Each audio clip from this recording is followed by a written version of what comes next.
Ante estos hechos, solo me cabe decirle a los trabajadores, yo no voy a renunciar. Colocado en un tránsito histórico, pagaré con mi vida la lealtad del pueblo. Y les digo que tengo la certeza que la semilla que entregáramos a la conciencia digna de miles y miles de chilenos no podrá ser cegada definitivamente. Tienen la fuerza, podrán avasallarnos, pero no se detienen los procesos sociales, ni con el crimen, ni con la fuerza. La historia es nuestra y la hacen los pueblos. Me dirijo sobre todo a la modesta mujer de nuestra tierra, a la campesina que creyó en nosotros, a la obrera que trabajó más, a la madre que supo nuestra preocupación por los niños. Me dirijo a los profesionales de la patria, a los profesionales patriotas, a los que hace días estuvieron trabajando contra la sedición auspiciada por los colegios profesionales, colegios de clase para defender también las ventajas que la sociedad capitalista le dio a los pobres. Me dirijo a la juventud, a aquellos que cantaron, entregaron su alegría y su espíritu de lucha. Me dirijo al hombre de Chile, al obrero, al campesino, al intelectual. Seguramente Radio Magallanes será callada y el metal tranquilo de mi voz no llegará a ustedes, no importa. Lo seguirán oyendo. Siempre estaré junto a ustedes. Por lo menos mi recuerdo será de un hombre digno que fue leal a la lealtad. El pueblo debe defenderse, pero no sacrificarse. El pueblo no debe dejarse arrasar ni acribillar, pero tampoco puede humillar. Trabajadores de mi patria, tengo fe en Chile y su destino. Superará otros hombres este momento gris y amargo donde la traición pretende imponer. Sigan ustedes sabiendo que mucho más temprano que tarde, de nuevo, abrirán las grandes alamedas por donde pase el hombre digno para construir una sociedad mejor. ¡Viva Chile! ¡Viva el pueblo! ¡Vivan los trabajadores! Estas son mis últimas palabras y tengo la certeza de que mi sacrificio no será en vano. Tengo la certeza de que por lo menos será una lección moral que castigará la felonía, la cobardía y la traición.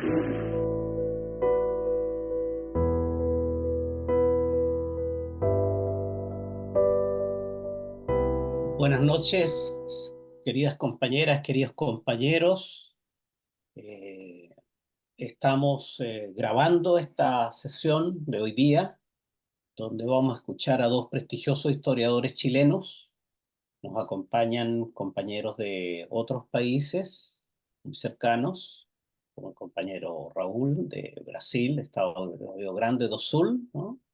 Historiador también, y otros compañeros de Argentina, incluso de Uruguay. Vamos a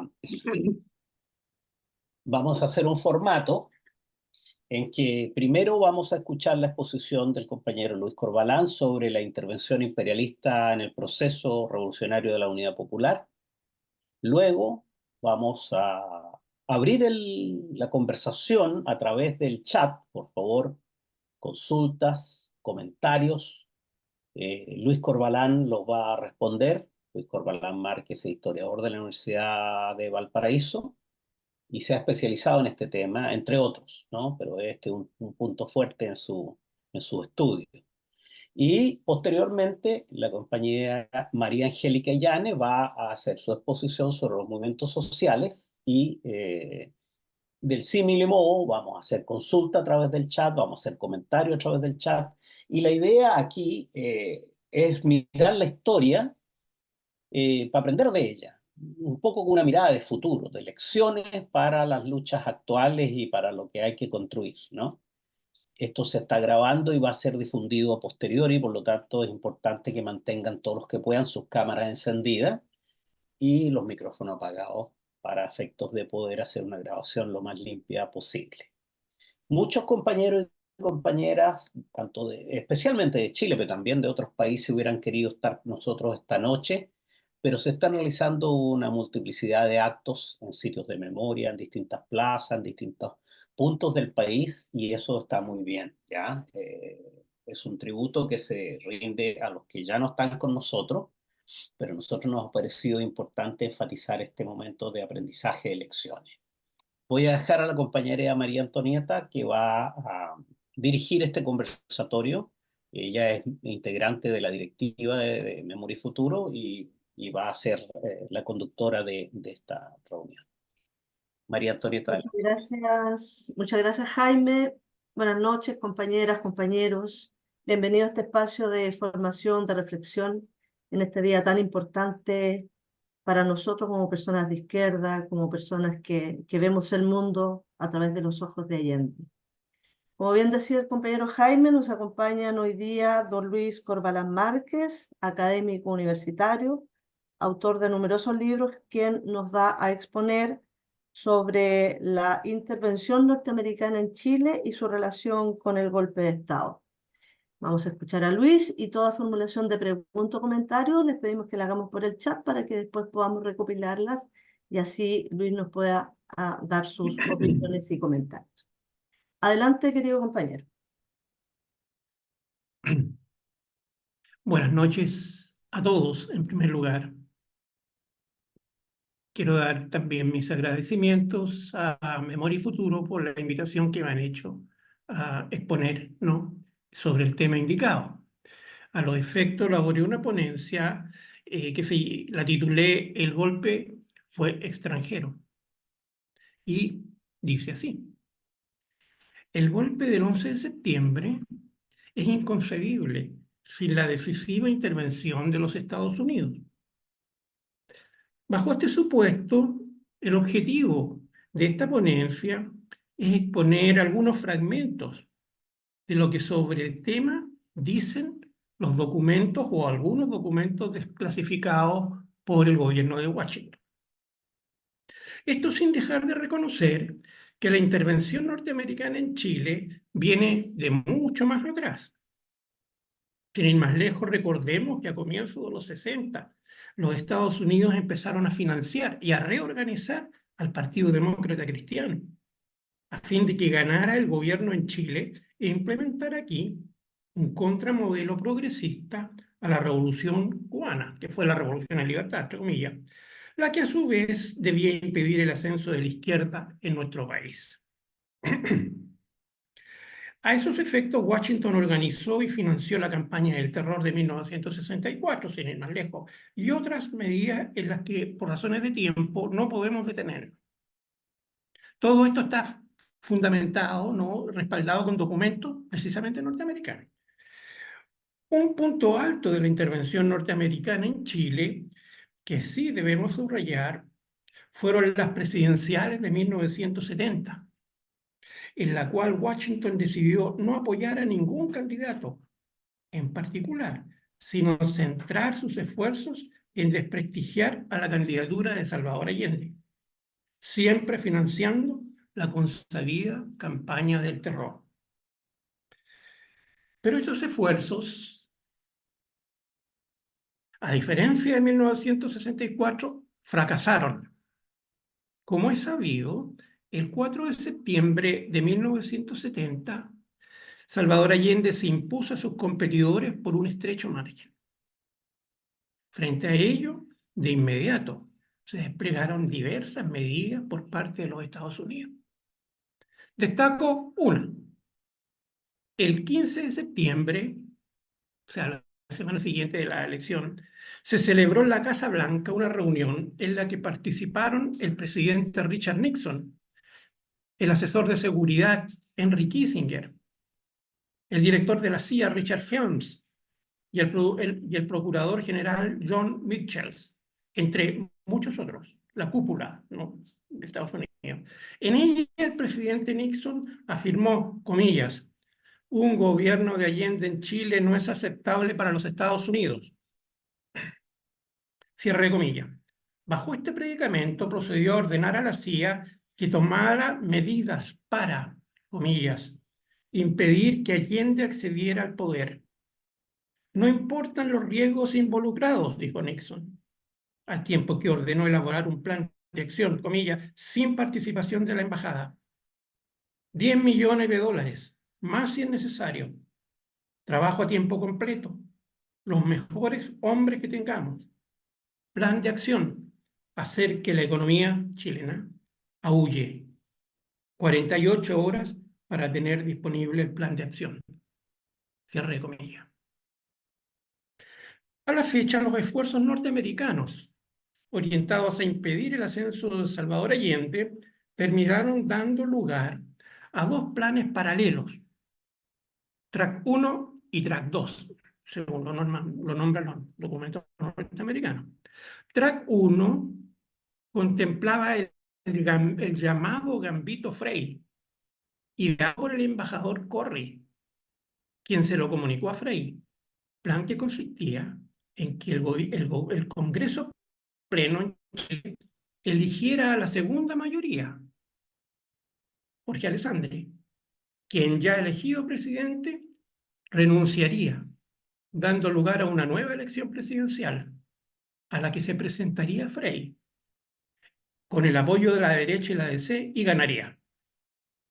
Mientras que Track 2 representaba el golpe abierto. Cuando fracasó Track 1, por razones que el tiempo no me permite explicar, Track 2, o sea, el golpe militar abierto, tomó un nuevo vuelo. Sobre su implementación, el informe Church dice lo siguiente, comillas, entre el 5 y el 20 de octubre, la CIA tuvo 21 contactos con oficiales clave de los militares y la policía carabineros de Chile. A los chilenos que se sentían inclinados a ejecutar un golpe de Estado, se les aseguró que habría un apoyo decidido al nivel más alto del gobierno de los Estados Unidos, tanto con anterioridad como después del golpe. Cierre comillas. Luego, la oficina local de la CIA, a partir de lo anterior, tuvo varios otros contactos clandestinos con los complotados locales que se orientaban al golpe, todo dentro de Track 2, entre cuyas cabezas estaban el general Roberto Bió, el general Camilo Valenzuela, el almirante Tirado y el director de Carabineros, general Huerta. El plan del golpe contemplaba como primer paso el rapto del general Schneider por un comando de extrema derecha. Según los documentos norteamericanos desclasificados, con esos propósitos, los confabulados pidieron a la CIA local algunas ametralladoras y otras armas que entraron al país por valija diplomática, siéndoles entregadas al grupo que ejecutaría el rapto solo la noche anterior al intento del mismo. Como es sabido, la intentona fue llevada a cabo la mañana del 22 de octubre y fracasó, pues el general Schneider, al intentar defenderse, fue baleado, lo que 3 días después le acarrearía la muerte. Luego de fracasar el golpe, Salvador Allende, el 4 de noviembre, asumió la presidencia. Al otro día, el 5 de noviembre, Henry Kissinger le envió a Nixon un memorándum en el que le decía lo siguiente, comillas, la elección de Allende como presidente de Chile plantea para nosotros uno de los más serios desafíos nunca encarnados en este hemisferio. un ejemplo de un gobierno marxista exitoso elegido en Chile tendría un impacto y aún un valor permanente para otras partes del mundo, especialmente en Italia. La difusión imitativa de un fenómeno similar en todas partes tendría, a su vez, un significativo efecto en el balance mundial y en nuestra propia situación en él. Cierre de comillas. Por estas razones, para Kissinger, los intereses geoestratégicos norteamericanos eran incompatibles con la existencia del gobierno de Salvador Allende, al cual había que derrocar. Al otro día, el viernes 6 de noviembre, el tema fue abordado en la reunión del Consejo de Seguridad de los Estados Unidos, que se celebró en la Casa Blanca, siempre presidido por Richard Nixon y toda la cúpula de seguridad de los Estados Unidos. En esa reunión, después de comprobar las limitaciones que presentaba una serie de otras alternativas para derrocar a Allende, el subsecretario de Estado John N. Irving recapituló y, refiriéndose al presidente Allende, dijo, comillas, el problema es cómo producir su caída. Yo cuestionaría nuestra capacidad para hacerlo. Las fuerzas internas son la única manera. La cuestión es cómo influenciar a las fuerzas internas para crear las condiciones del cambio, cierre comillas. Irving argumentó que las presiones norteamericanas solo serían útiles si contribuían a la acción de esas fuerzas internas, es decir, las fuerzas armadas locales y la oposición. Fuerzas que a su juicio, a juicio de este funcionario norteamericano, debían asumir la tarea de derrocar a Salvador Allende. Sobre tales supuestos, la política estadounidense hacia Chile quedó establecida en torno a tres pilares. Uno, una cara fría pero correcta por parte del gobierno de los Estados Unidos. Dos, acciones encubiertas, pongo yo entre paréntesis, destinadas a apoyar a las fuerzas internas, financiándolas y orientándolas hacia su unidad en la perspectiva del golpe, cierre paréntesis. Y tres, presiones económicas, de hecho destinadas a arruinar la economía chilena, con el fin de facilitarle a las fuerzas internas a que derrocaran a Salvador Allende. Esta fue la política que se aprobó por el Consejo de Seguridad de los Estados Unidos. Estas medidas se ejecutaron rápidamente. El informe Church dice al respecto que, comillas, en una serie de decisiones desde 1971 hasta 1973, el Comité 40 autorizó casi $4 millones para partidos políticos de la oposición chilena. La mayor parte de este dinero, agregó, fue al Partido Demócrata Cristiano, pero una parte sustancial fue destinada al Partido Nacional. Cierre comillas.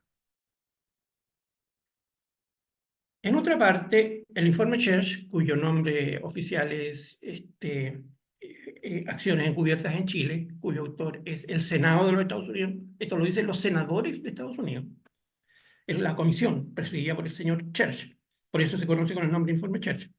En otra parte, el informe Church sostiene que, comillas, ante las elecciones municipales de abril de 1971 y de la elección parlamentaria de julio, se entregó dinero a todos los partidos de oposición por parte de Estados Unidos.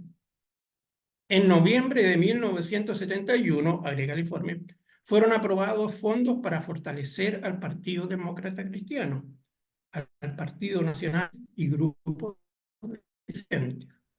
Fondos de la CID financiaron a los partidos de oposición en 3 elecciones de 1972 y en las elecciones parlamentarias de 1973. Cierre comillas. En todo caso, según el informe, esos fondos no solo debían servir para financiar elecciones y propaganda contraria a la unidad popular, sino también para crear descontento e ingobernabilidad, o sea, financiar huelgas, paro y todo lo demás. En relación a los medios de comunicación, el informe Church no es menos explícito. Dice que, comillas, la CIA gastó $1,500,000 para apoyar a El Mercurio, el principal diario del país y el más importante canal de propaganda contra Allende.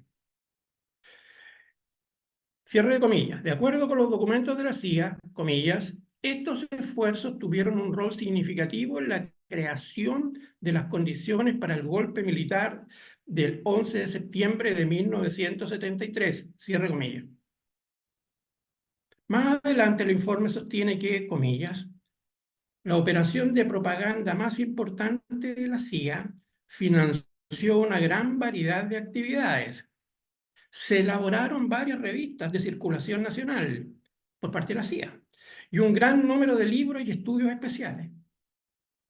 Se elaboró material por la estación local de la CIA para colocación en la cadena del Mercurio, lo que significaba, dice el informe, una circulación diaria de más de 300.000 ejemplares. Se colocó también en diarios de partidos de oposición, en 2 periódicos semanales, en todas las radioemisoras controladas por los partidos de oposición y en varios programas de televisión de 3 canales. O sea, los medios transmitían contenidos elaborados por la estación local de la CIA. Análogo financiamiento se hizo a organismos empresariales y gremiales.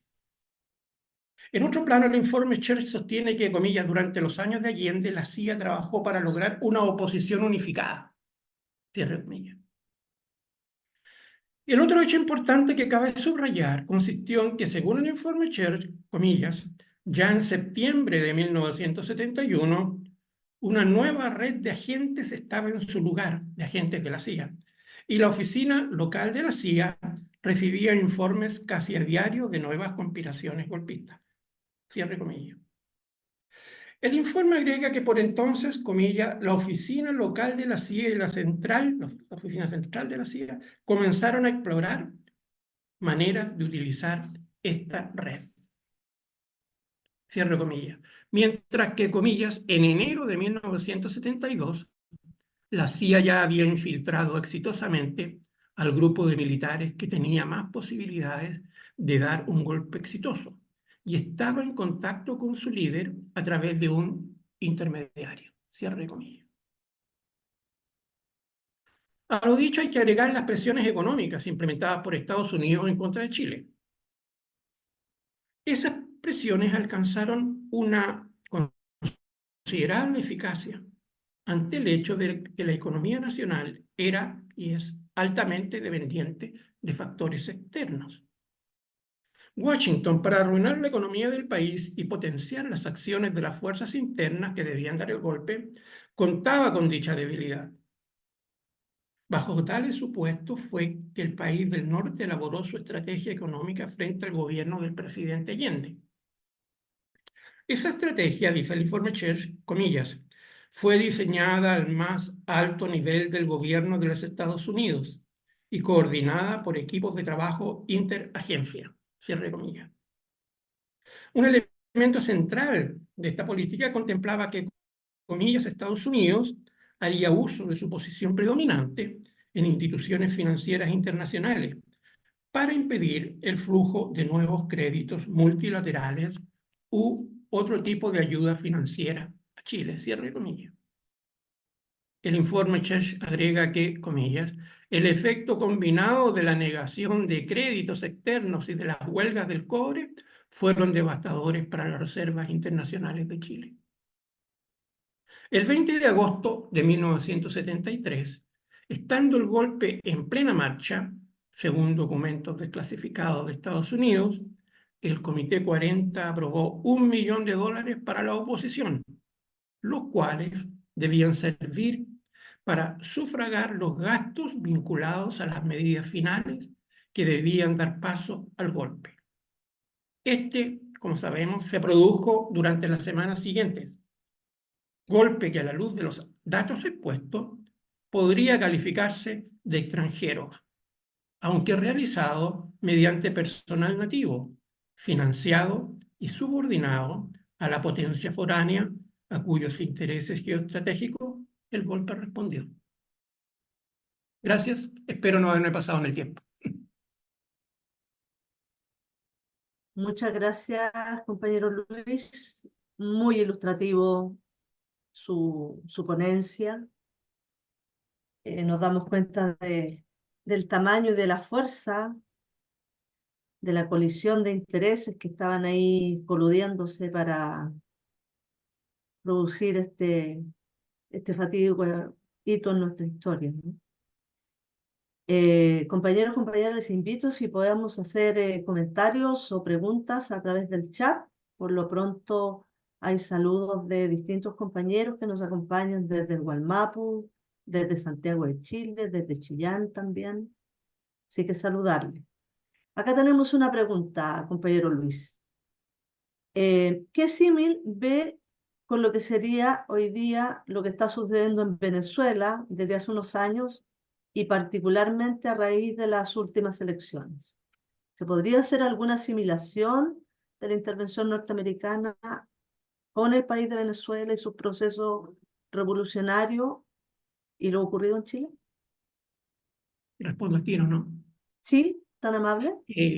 Evidentemente que se trata de dos casos por su contenido iguales. Lo que pasa es que Estados Unidos, ¿no es cierto?, para proyectarse como potencia mundial requiere tener su patio trasero, América Latina, bajo su control, a través siempre de personal interno, clases políticas, personajes, etcétera, ¿no?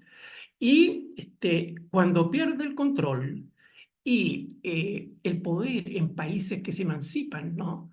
Queda en manos, obviamente, de personal no controlado por los Estados Unidos intenta derrocarlo, así de simple.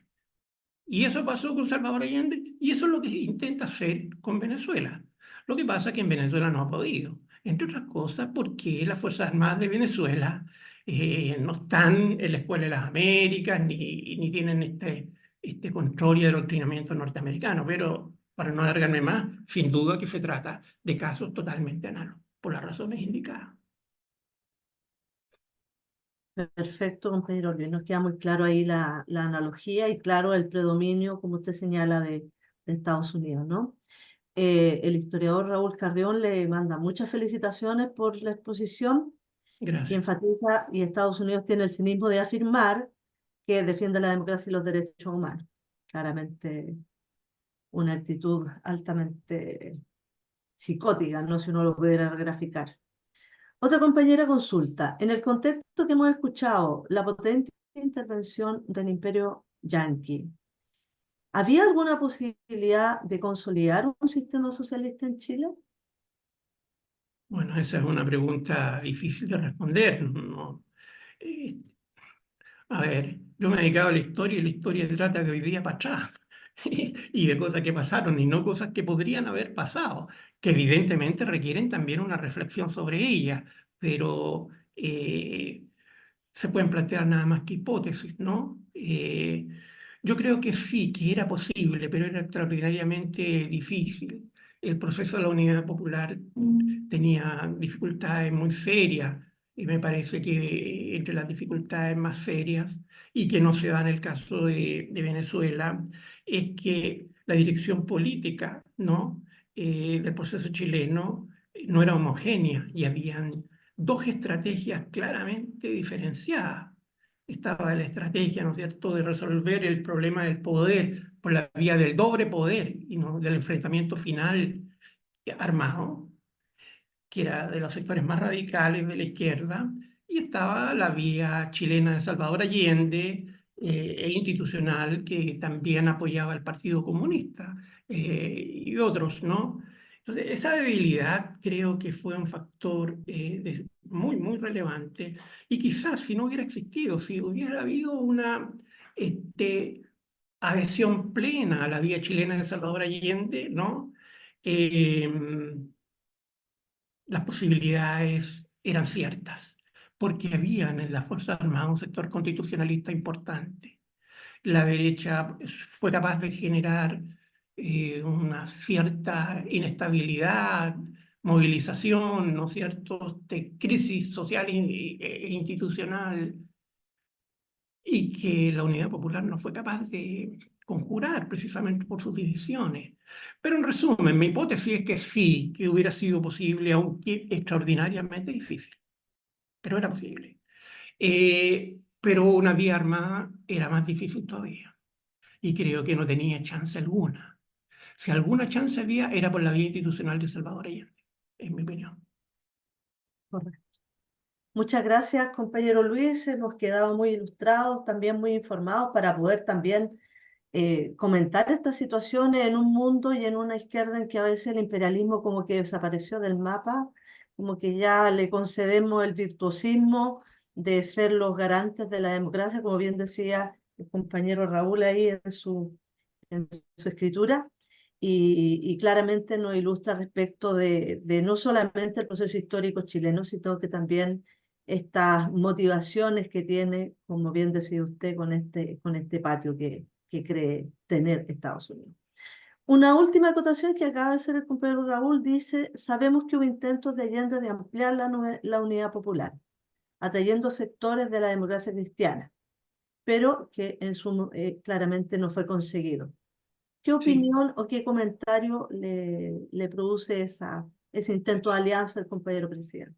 Eso fue efectivamente así. Salvador Allende ofreció formalmente a Radomiro Tomic, ¿no?, el ingreso, ¿no?, de al menos el sector progresista de la democracia cristiana al gobierno, formalmente en una reunión que tenía esa finalidad. Posteriormente, el año 73, volvió a hacer ese planteamiento rechazado por la democracia cristiana, considerándolo como un ardid para dividir al partido. Pero bueno, era muy difícil hacer eso por cuanto la democracia cristiana era el partido que más dinero recibía de parte de los Estados Unidos. Y no lo recibía para que consolidara la democracia, lo recibía para que construyera el golpe. Y la democracia cristiana tenía su propio proyecto de golpe. Porque la verdad es que habían tres proyectos de golpe. Uno era el proyecto del Frente Nacionalista Patria y Libertad, ¿no?, que consistía en sublevar unidades del ejército al estilo de lo que hizo Franco en España el año 36, ¿no? Y desarrollar una guerra civil, ¿no?, en donde otros regimientos se irían uniendo al bando nacionalista. Eso fracasó el 29 de junio con el tanquetazo. Luego estaba el proyecto de la democracia cristiana, quiero decir, no de toda la democracia cristiana, del sector conservador, Patricio Aylwin, Eduardo Frei, que consistía en obligar a Salvador Allende a que nombrara un gabinete exclusivamente con militares, sacando a todos los ministros que fuesen de la Unidad Popular.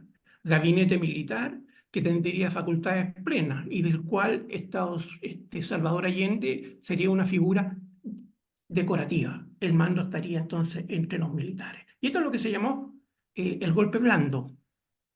Y la tercera vía es la que se llevó a la práctica, es decir, generar una inestabilidad, un conflicto institucional, social, crisis económica, descontento social que en medio de un paro nacional, llevar a las Fuerzas Armadas sin fracturas internas a dar un golpe como el que se dio, ¿no es cierto?, el 11 de septiembre. Entonces, esa es la situación, ¿no? En eso es un poco de estas tres opciones triunfó la que ya sabemos, ¿no?, que triunfó, la del 11 de septiembre. Eso podría decir. Muchas gracias, querido compañero. Ha sido muy ilustrativo, muy interesante escuchar su ponencia, contar con su participación en esta actividad no conmemorativa de los 51 años del golpe de Estado.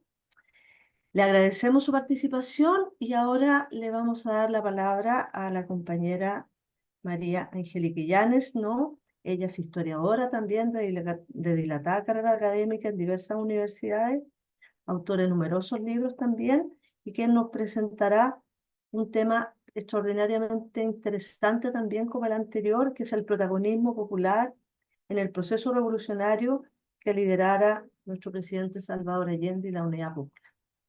Adelante, compañera María Angélica. Gracias, Antonieta.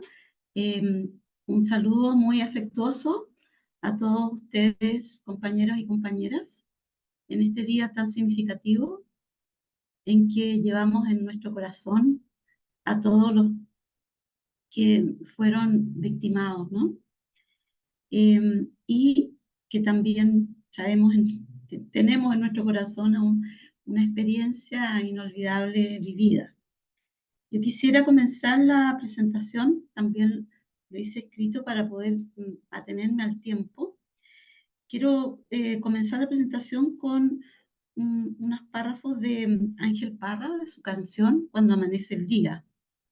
Le cambié la palabra hombre por pueblo, ¿no? Dice, cuando amanece el día vivo, qué suerte tengo de ser testigo. Ahí veo al pueblo que se levanta, crece y se agiganta. Cuando amanece el día pienso en el meeting a las 6 en el centro, donde estará todo el pueblo gritando a defender lo que se ha conquistado. Y ahí veo al pueblo que se levanta, crece y se agiganta. Estas palabras muestran un claro retrato del momento, del sujeto y del proyecto Unidad Popular. La canción muestra la presencia del sujeto histórico pueblo reunido en la alameda de la ciudad, constituyéndose en una fuerza social que defiende su proyecto y su gobierno a través del mitin y del grito. ¿Cómo se ha forjado este pueblo que crece y se agiganta en el momento de Unidad Popular? ¿Cómo se ha formado en relación con la producción material de la vida y la lucha de clases que de allí emana? ¿Cuál ha sido su relación con el Estado, Fuerzas Armadas? ¿Cuál era su ideario y proyecto político? Los años 60 y 70 del siglo XX constituyen el momento histórico en que el pueblo, en sus múltiples figuras y rostros, efectivamente ha crecido y se ha levantado como un gigante dispuesto a hacer su historia. En la organización gremial, en el partido, en el mitin, con la fuerza de su presencia, de su voluntad, de su unidad. Comillas, el pueblo unido jamás será vencido. He aquí en esta frase el lema, el proyecto, la convicción, que no es solo de Allende, sino de todo un movimiento popular a lo largo de su trayectoria histórica republicana. Un movimiento que ha hecho históricamente la práctica y la experiencia de una lucha permanente por transformaciones estructurales de la economía y la política, por la vía de la organización, del mitin y de la unidad como presencia y fuerza colectiva en las calles de la historia. Así el proyecto social y prosocialista chileno es en la práctica y los hechos históricos democrático como vía e incluso como contenido desde sus inicios y en todo su trayecto histórico, carácter que está profundamente arraigado en el ADN de los movimientos y partidos obreros y populares.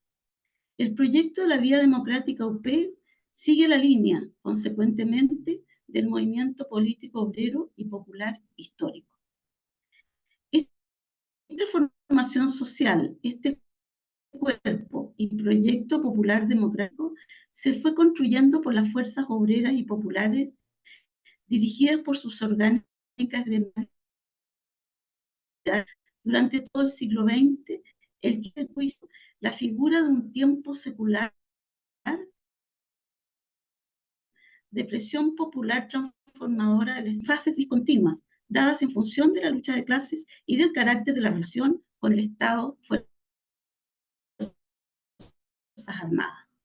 No es todo este proceso, ¿no?, de un tiempo secular en que se va presionando por la transformación de las estructuras por la vía democrática, pero sí podemos fijarnos en algunos momentos que clarifican el momento y proyecto Unidad Popular. Podemos identificar un primer momento dado por el auge del movimiento gremial y sindical obrero de fines del 19 y principios del 20, generando orgánicas, prensa, mítines, movilizaciones, paros y participación electoral nacional y llevando candidatos propios a los municipios, en el marco de una economía exportadora abierta a los capitales transnacionales aliados a la burguesía comercial nacional. La respuesta del Estado burgués es la creación de un ejército permanente a inicios del siglo XX, destinado principalmente a la represión interna de los y las obreras chilenas. Ya se habían acabado las guerras, la conquista de la Araucanía. Se inicia en 1900 este ejército permanente, lo que se manifestó cruelmente en matanzas como la de Santa María de Iquique, en 1907. Después de unos años de repliegue, ¿cuál fue la respuesta de la clase obrera? La creación de organizaciones obreras centrales, con mayor fuerza de movilización y presión, la creación de partidos obreros, de prensa como el Despertar de los Trabajadores, la participación electoral y la presentación de Recabarren como candidato a la presidencia y su elección como diputado nacional. En suma, una mayor organización, movilización e inserción en los aparatos republicanos del poder local y parlamentario por la vía democrática y electoral. Identificamos un segundo momento muy decisivo, cuando como respuesta a la fuerza social desplegada y con el fin de controlar el descontento y la crisis capitalista, el Estado Fuerzas Armadas da un vuelco, produciendo un golpe parlamentario antioligárquico, que aprueba las leyes laborales y de renta, sustrayendo plusvalía capitalista, y levantan un nuevo Estado asistencial que se compromete con el otorgamiento de derechos fundamentales que quedan plasmados en la Constitución del 25. Golpes antioligárquicos que se repiten en los años 30 en el seno de la gran crisis del capitalismo mundial. Como respuesta, sintiéndose la oligarquía desnuda de su brazo armado, sube el gobierno del 33 gobernando Alessandri con un ejército civil formado por profesionales y gente de a pie que marchan armados por la Alameda. ¿Cuál fue la respuesta de las fuerzas populares? Como respuesta, el pueblo unido jamás será vencido. Forma nuevo Partido Popular y se articula desde el centro a la izquierda en el Frente Popular, que alcanza el gobierno en 1938 y cuyos cuadros administrativos, políticos y obreros penetran los campos, despertando un amplio movimiento campesino y generando proyectos de reforma agraria y transformaciones en las relaciones laborales en el campo. Como respuesta, la oligarquía logra sustraer la ciudadanía del más importante partido obrero a través de la ley maldita.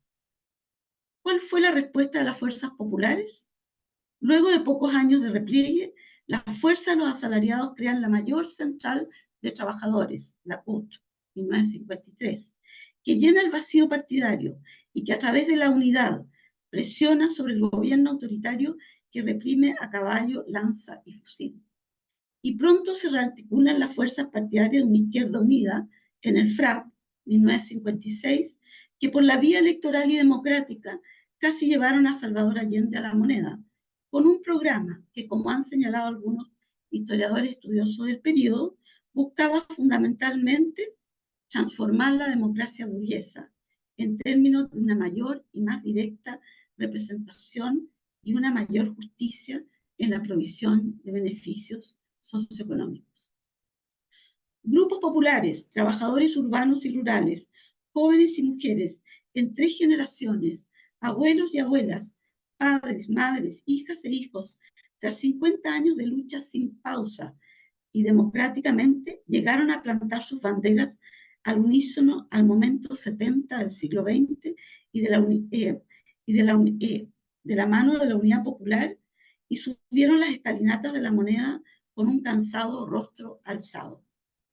¿Cuál era su proyecto?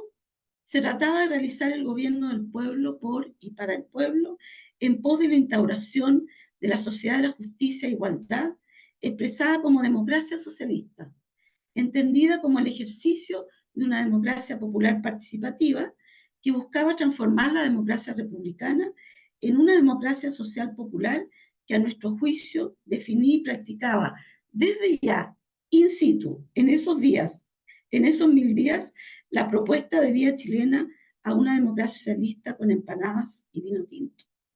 Una democracia socialista en acto de deliberación y práctica que vivimos y realizamos cada día y en cada ámbito de la realidad, donde intervino la acción política transformadora del gobierno y del pueblo, haciendo camino al andar. democracia del pueblo que se realizó plenamente y que no pudo consolidar su fundamento, su estructura y su hegemonía a causa de su aborto por el cruento golpe civil y militar de ese fatal 11 de septiembre del 73, que hoy recordamos con todo el dolor de una memoria viva. Cuando en general se habla de socialismo, este concepto remite a un modelo, a un sistema total. Esto no fue lo que buscábamos ni lo que Allende propuso al calificarse el proyecto de socialismo como democracia popular. Cuando se propuso un socialismo democrático o una democracia socialista, lo que básicamente configura el concepto es el acto democrático de participación popular, un acto que se hace, que se vive en lo inmediato, y eso se hizo cada uno de los 1000 días de la Unidad Popular.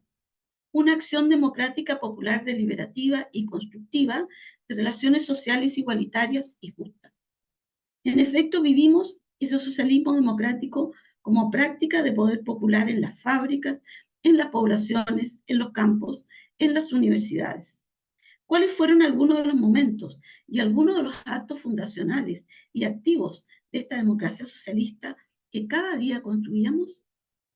Apenas instalado el gobierno de la Unidad Popular, se celebró el 7 de diciembre de 1970 un histórico convenio entre la Central Única de Trabajadores, CUT, y el gobierno para promover las medidas necesarias a fin de asegurar la participación de los trabajadores en la elaboración y ejecución de la política económica y social desde el nivel nacional, sectorial, regional y de empresas, área social y mixta, nombrándose una comisión CUT-Gobierno para elaborar las pautas que regirían dicha participación social. Esta comisión elaboró un anteproyecto que se presentó y aprobó en la 9ª conferencia de la CUT en Valparaíso en febrero de 1971, instancia donde se selló la alianza de los trabajadores y el gobierno de la Unidad Popular. En su discurso, Allende señala el nuevo régimen político que se estaba instaurando en la patria, un régimen basado en la estrecha alianza entre la máxima organización de la clase trabajadora y el gobierno, el que se define como un gobierno de dicha clase. Al mismo tiempo, no la coopta burocráticamente, sino que dicha central obrera mantiene su plena autonomía. Es decir, se define como un, comillas, gobierno popular no estatista, apartándose en lo inmediato de los socialismos existentes. El primer año del gobierno de la Unidad Popular, este tomó control de importantes y estratégicos sectores de la industria y la minería, formando el área social y mixta de la economía, en la cual realizó, entre comillas, el traspaso de poder a manos de los trabajadores, cierre comillas, tanto a nivel de la planificación económica nacional, regional y sectorial, como a nivel de la dirección de las empresas del área social y mixta. Esta participación se expresó en diversas instancias y niveles que configuraron todo un sistema de democracia socialista del trabajo. La Asamblea General de Trabajadores, que era el organismo máximo de participación a nivel de base, presidida por las directivas de los sindicatos de la empresa, desde la cual los trabajadores elegían sus representantes al Consejo Administrativo de la empresa, comillas, organismo de participación con poder para adoptar resoluciones y que determina la política de la empresa. Después las asambleas de unidades de producción, formadas por los trabajadores de cada unidad productiva, las que formaban los comités de producción de las unidades, órganos de carácter consultivo para el jefe de producción. Así, de hecho, se rompió el régimen vertical de mando patronal anterior, dando paso a un sistema de participación obrera como expresión de una democracia socialista in situ, pero completamente orgánica, ¿no?, en cada empresa del área social y mixta. En palabras de Salvador Allende, en su primer mensaje ante el Congreso Pleno, comillas, el establecimiento del área de propiedad social no significa crear un capitalismo de Estado, sino el verdadero comienzo de una estructura socialista. El área de propiedad social será dirigida conjuntamente por los trabajadores y los representantes del Estado, nexo de unión entre cada empresa y el conjunto de la economía nacional. Cierre comillas. En el campo, Junto al avance de las expropiaciones, se construía la democracia socialista popular.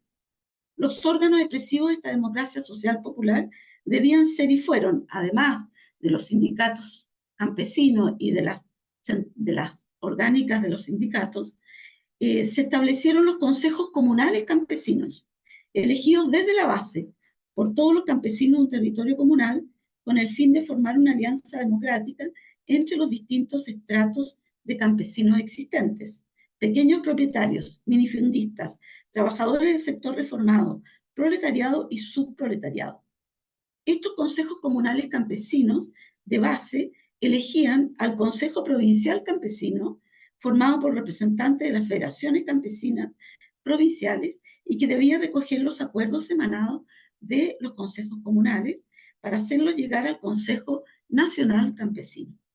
En palabras de Adrián Vázquez, vicepresidente de INDAP en 1972, comillas, un concepto que ahora presentamos a los campesinos para su meditación es el que señala la necesidad de crear una auténtica democracia en los sectores agrarios, a través de la constitución, fortificación y vigencia plena de los consejos comunales campesinos. Allí los propios campesinos discuten sus problemas, buscan las soluciones más adecuadas y las ponen en práctica con la asistencia de los servicios del Estado. Allí se encuentra expresado el más profundo sentimiento solidario y prevista la más amplia participación popular. Los consejos son el más notable avance surgido para crear bases verdaderamente democráticas en el campo, cierro comillas. Finalmente quisiera poner el testimonio de la periodista Farideh Serán, quien entrevistó días antes del golpe a Margarita Payal, mujer de 30 años, dirigente mapuche del Consejo Comunal Campesino y madre de 7 hijos, quien nos relata había viajado a Santiago para denunciar ante el presidente Allende los allanamientos, detenciones y torturas en contra de campesinos de la zona de alrededores de Temuco, realizados por un grupo de las Fuerzas Armadas en un operativo de la Ley de Control de Armas preparatorio del golpe.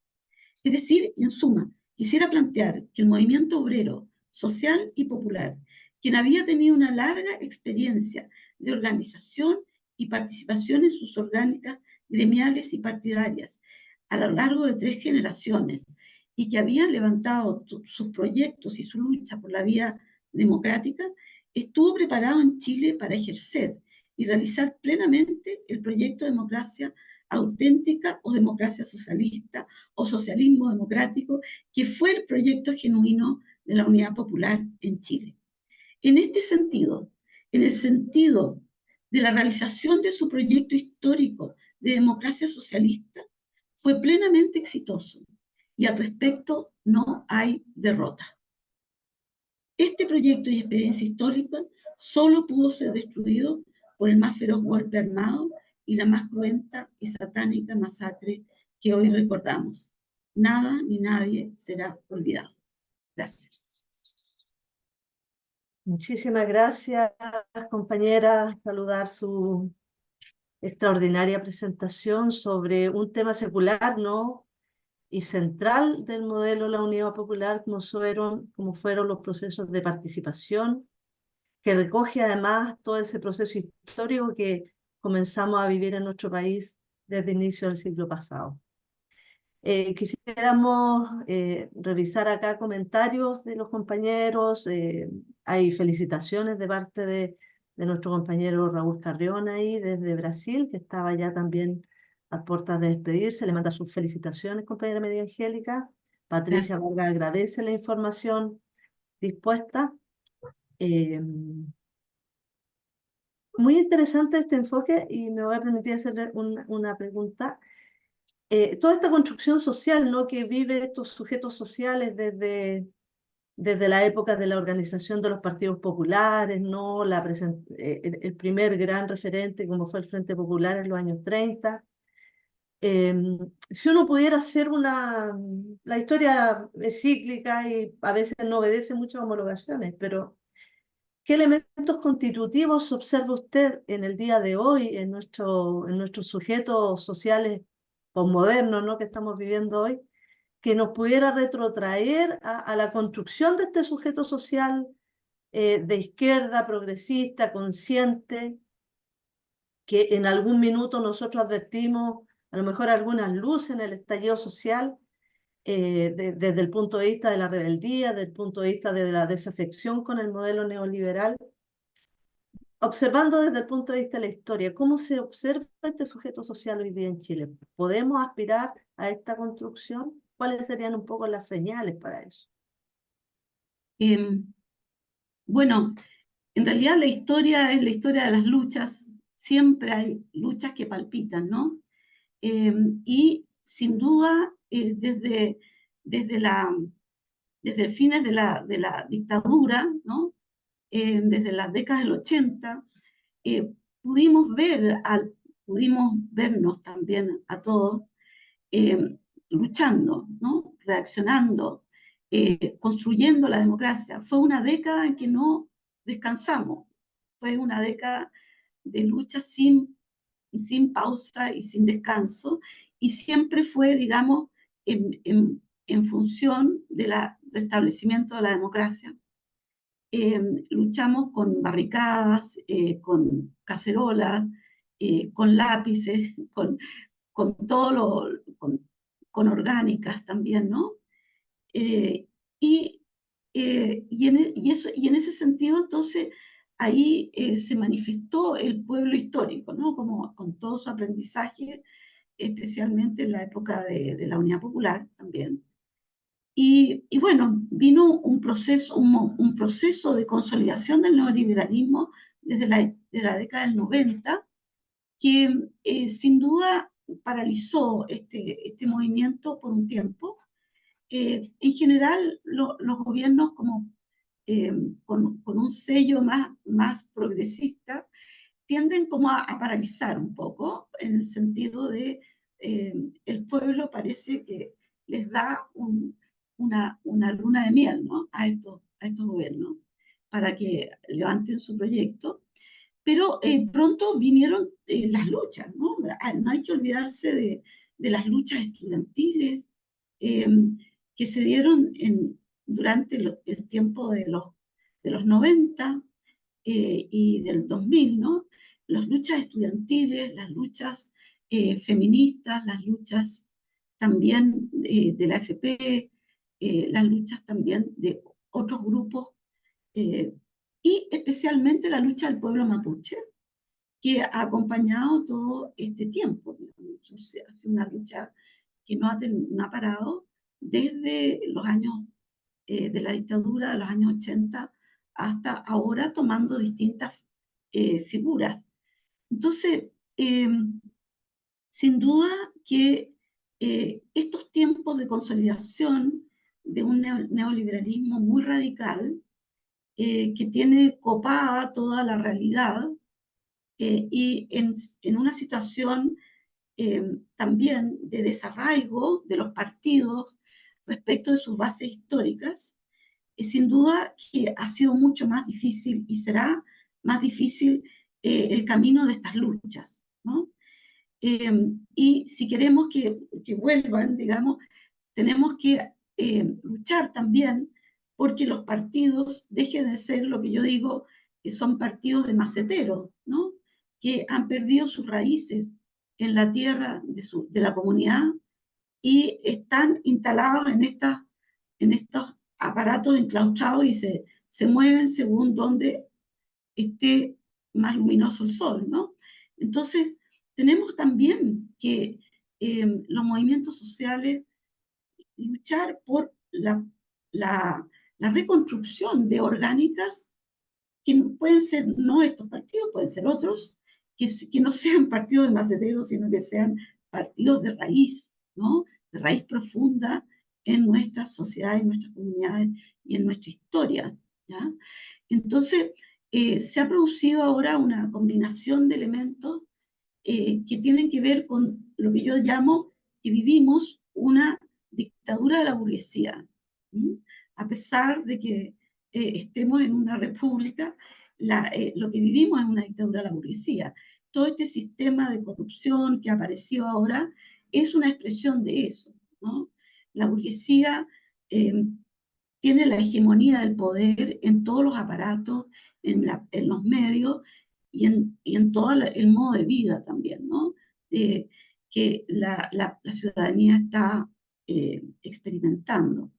Entonces, sin duda, cuando vivimos una dictadura militar, donde reconocemos a un otro que está al frente con el fusil y con el uniforme y la bota, es más fácil luchar contra ese otro, ¿no?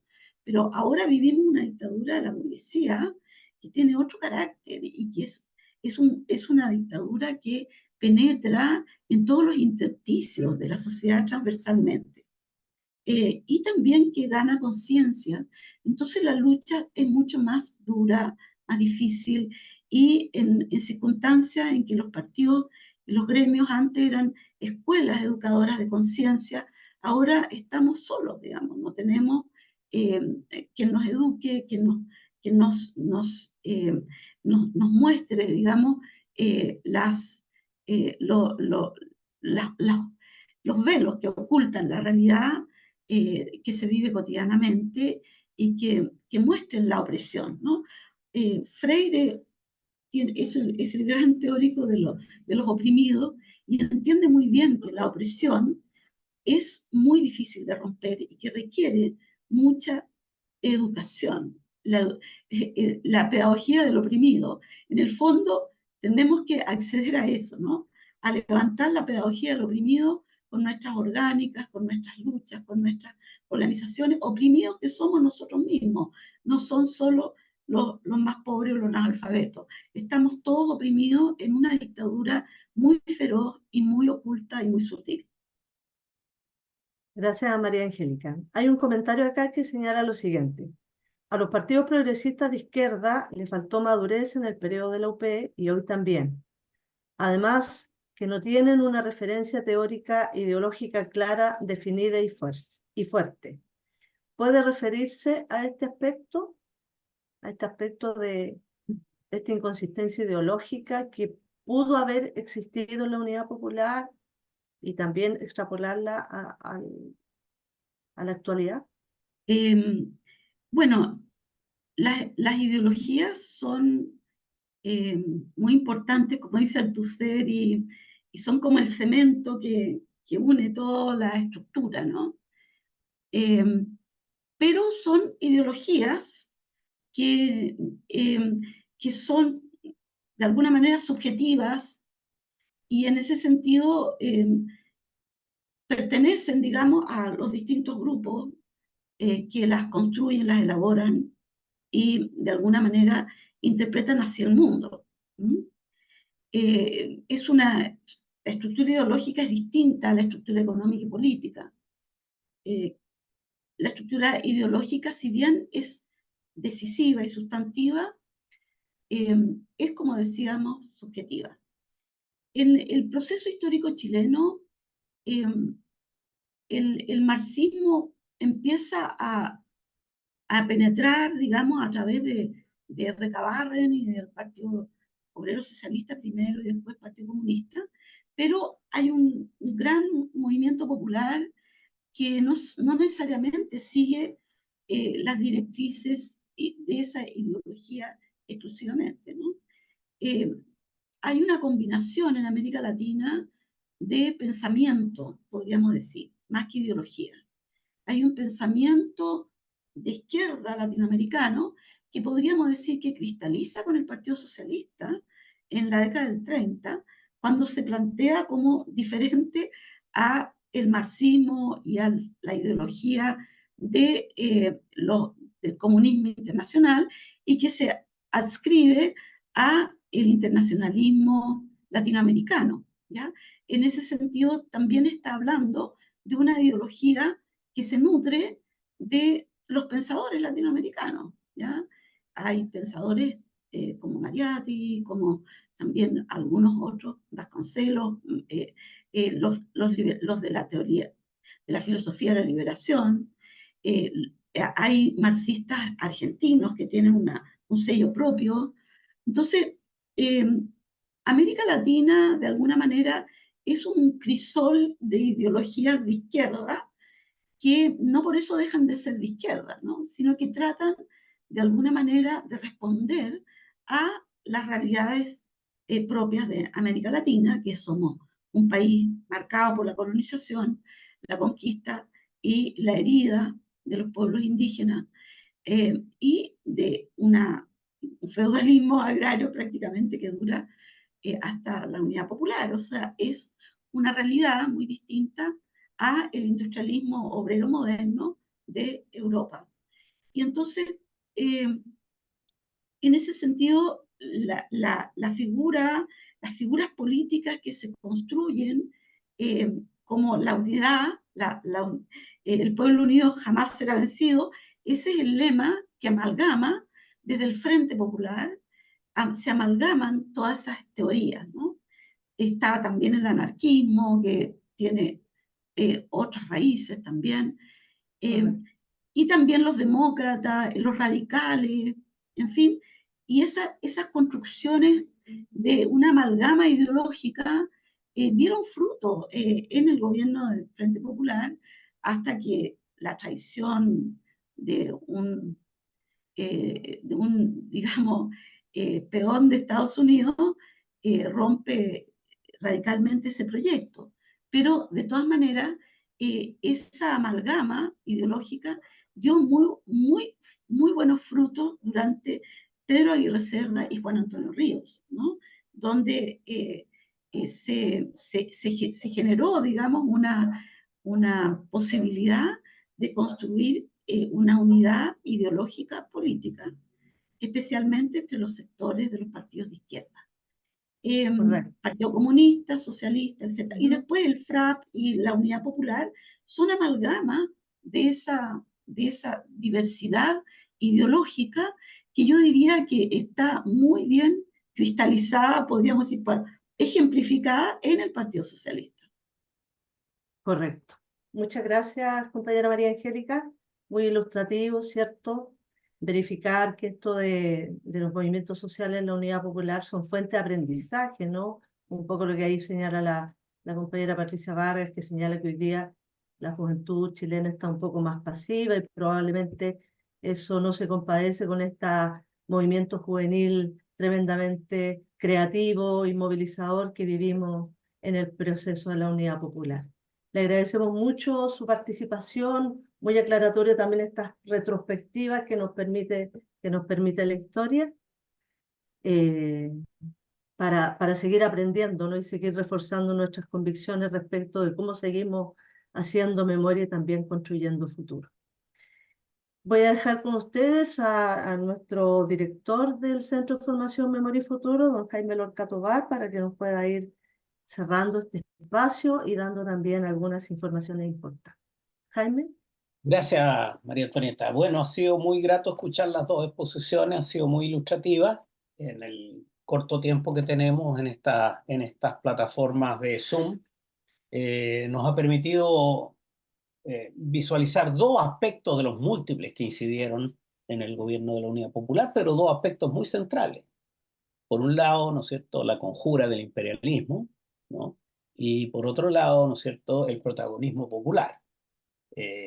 María Angélica se ha centrado muy bien en el aspecto matriz de ese protagonismo popular, que es el desarrollo histórico y la cristalización durante el proceso de las organizaciones y de la conciencia social de los trabajadores.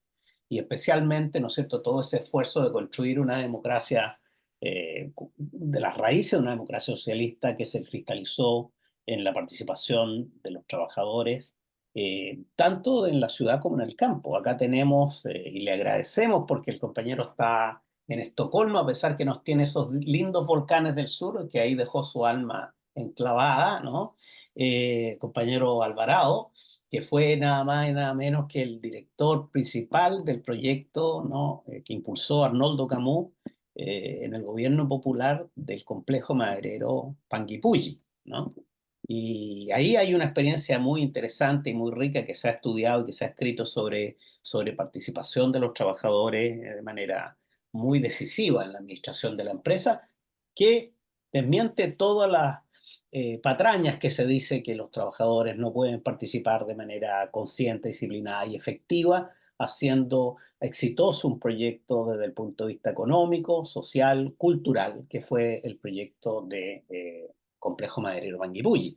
Nos falta tiempo y seguramente vamos a tener que recurrir a estos dos prestigiosos y talentosos historiadores a futuro para explotar sus conocimientos, porque la función es transmitir y nosotros grabar y difundir, sobre todo hacia jóvenes, ¿no es cierto? Y hacia gente que está conectada con los movimientos sociales para efectos de que se aproveche esta experiencia, ¿no? María Angélica, nos faltó todo el tema del rol de la mujer durante el gobierno de Unidad Popular. Sin las mujeres no habríamos salido adelante con la JAP. Ellas organizaron el trabajo en las poblaciones, distribuyeron el alimento, controlaron los precios y tuvieron una participación tremendamente importante. Otra cosa también es mencionar el movimiento juvenil, que fue tremendamente importante, no solo en los trabajos voluntarios, sino que en la derrota de los paros patronales, etcétera, etcétera, etcétera. O el movimiento cultural de artistas intelectuales, ¿no es cierto?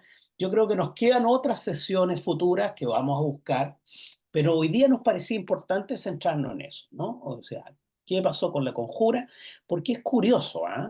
Que a 51 años del golpe no hayamos aprovechado la lección que Allende nos recalcó en su discurso final, ¿no? Eso. Quiero que aprovechen la lección.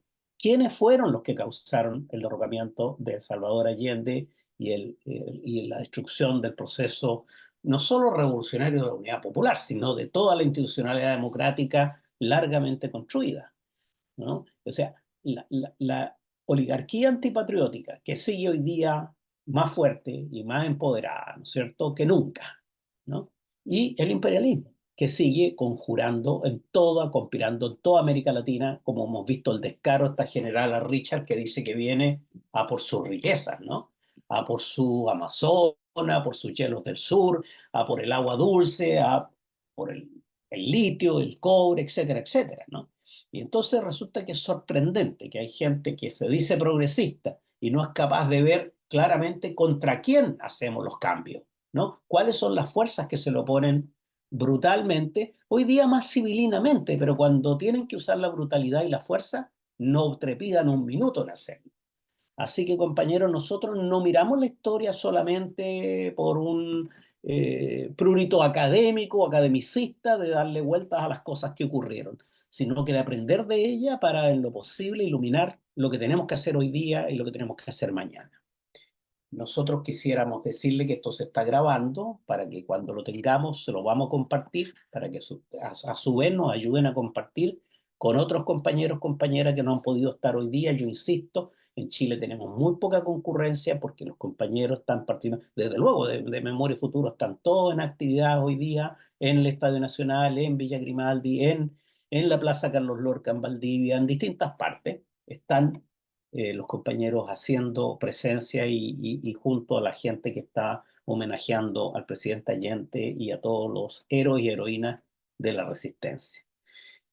El próximo martes 25, después de las fiestas patrias, en la CUT, Alameda 1346, ¿ya? Estoy mandándolos para otro lado, Alameda 1346. Ahí a las 6:30 vamos a tener una actividad de homenaje a los dirigentes sindicales socialistas que participaron en la primera dirección clandestina y que fueron detenidos, desaparecidos o asesinados, ejecutados políticos, ¿no? Es el día en que se asesinó al compañero Arnoldo Camus y se están cumpliendo 50 años de la desaparición de Joel Guayquiñir y de Víctor Cerega, que fueron integrantes del Departamento Nacional Sindical. Y el próximo año vamos a cumplir 50 años de la desaparición del más grande de todos, que fue el jefe del socialismo en clandestinidad, el compañero Ezequiel Ponce Vicencio. Así que, por favor, compañeros, los que están en Chile, porque no sé si eso lo podremos grabar, yo espero que sí, vamos a tener dirigentes sindicales de esa época, esperamos contar con el compañero Calderón, la compañera Fidel Mayende, y vamos a tener entonces los dirigentes máximos de la CUT y de la NEF hoy día junto a nosotros.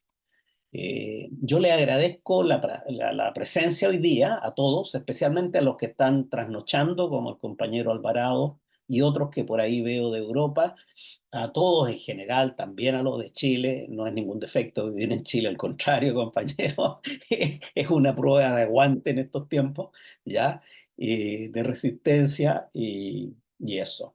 Le agradezco mucho a la compañera María Angélica Illanes que nos haya acompañado, igual al compañero Luis Corbalán, que ya habíamos tenido la suerte de escuchar alguna otra ponencia, ¿no? En Valparaíso, su sede de residencia, y esperamos, compañeros, seguirnos encontrando en más conversatorios de memoria y sobre todo de futuro.